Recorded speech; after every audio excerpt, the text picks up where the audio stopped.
Hello, I'm Philip Stoten. I'm on the Scoop Studio at Apex 2019, and I'm joined by Todd and Glenn from Universal and Mitch from Cogiscan. Guys, thanks for joining me. I know part of what we're here to talk about is the collaboration between your companies, but Glenn, if I can start with you, I think the whole thing starts with a recognition of what the ecosystem for Industry 4.0 looks like and how challenging that is. Tell me a bit about Universal's experience in that. Sure.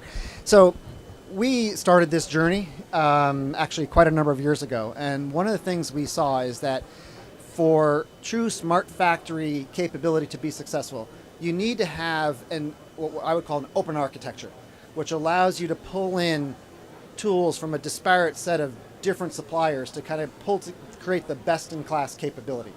And we found, with Cogiscan, a very good partner that's enabling us to do that. Okay. And Mitch, can you talk a little bit to what that partnership looks like and what your role is there? Yeah, certainly. Our equipment partner program at Cogiscan is all about helping forward-thinking equipment OEMs deliver solutions to their customers to help them respond to new and evolving customer requirements as quickly and cost-effectively as possible. So with Industry 4.0, we're seeing a lot of equipment companies being asked to provide smarter solutions, more data, deeper process control, which is our background at Cogiscan. It's something we've been doing for a long time. So when we work with Universal, we try to leverage our experience and expertise in these areas to help them respond to their customer needs as quickly as possible. Yeah. And with Universal in particular, it's a very rewarding experience because they have different divisions. They're a very diverse company. They have a semiconductor division, they have an odd form assembly division, and of course their surface mount division. And each of these different divisions have different requirements, so it keeps us on our toes and it gives us a lot of variety of different types of projects to work on. Yeah, and you can learn from one sector to the other.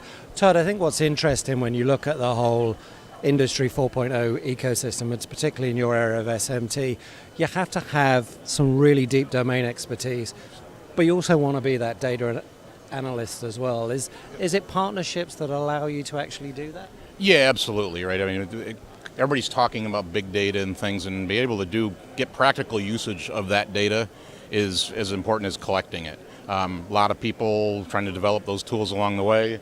We use Cogiscan and leverage their capabilities to do that. Yeah, it becomes really important. Glenn, when you look at it from a business case point of view, it's something you've got to present to your customers. Your customers have to understand how they're getting value from Industry 4.0 and how that interconnectivity with the Cogiscan platform works. How does that look when you're describing it to customers? In the old days, everyone talked about one thing. They talked about the cost per CPH. That was the only metric anybody cared about. And at Universal, we've been stressing for certainly the whole time I've been here and even long before, that while that is one small piece of the total economic equation, it is really only one small piece.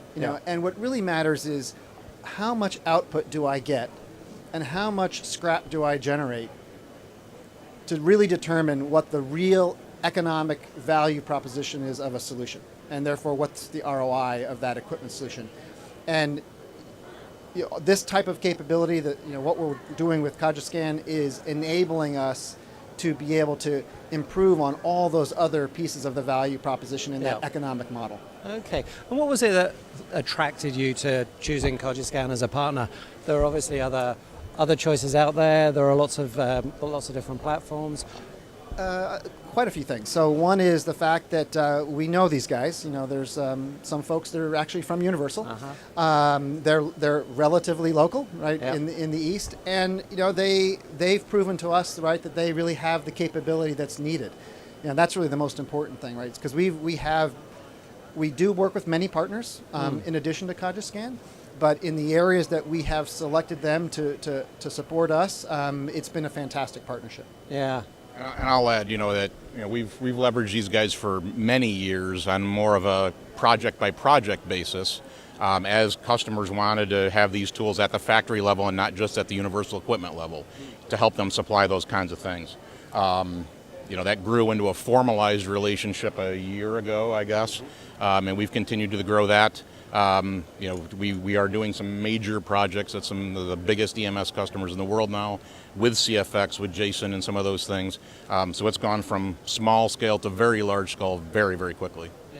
Yeah, and when you look and you mention CFX, I guess, Mitch, your job is to kind of apply CFX where appropriate, but if they're using SegGem or they're using another standard, you've got to be able to work with that. That huge plethora of connectivity is really essential part of your toolkit. Yeah, it's very important for us to be able to support multiple protocols because, of course, we don't have any control over what Universal is going to be asked, what format or protocol they're going to be asked to provide to their clients. So our role as a service provider to them is to be able to ensure that they can respond to a variety of different customer requirements, and CFX is the latest standard protocol. There's a lot of discussions about that at this show. We're helping them with a demonstration from their booth. And we did a press release just this week about announcing support collaboratively for CFX and other protocols together. And that is across multiple generations of Universal equipment. So even though, latest developments are obviously done with CFX in mind, these guys help us support older equipment as well to get as much of that information, that rich data as possible. Yeah, and that data is what you need to turn into intelligence and then eventually into value for your customers and deliver what they need from the products. Absolutely. Guys, thank you so much for stopping by. Really interesting conversation. Pleasure to talk to you and enjoy the rest of the show. Thank you. Thanks, Phil.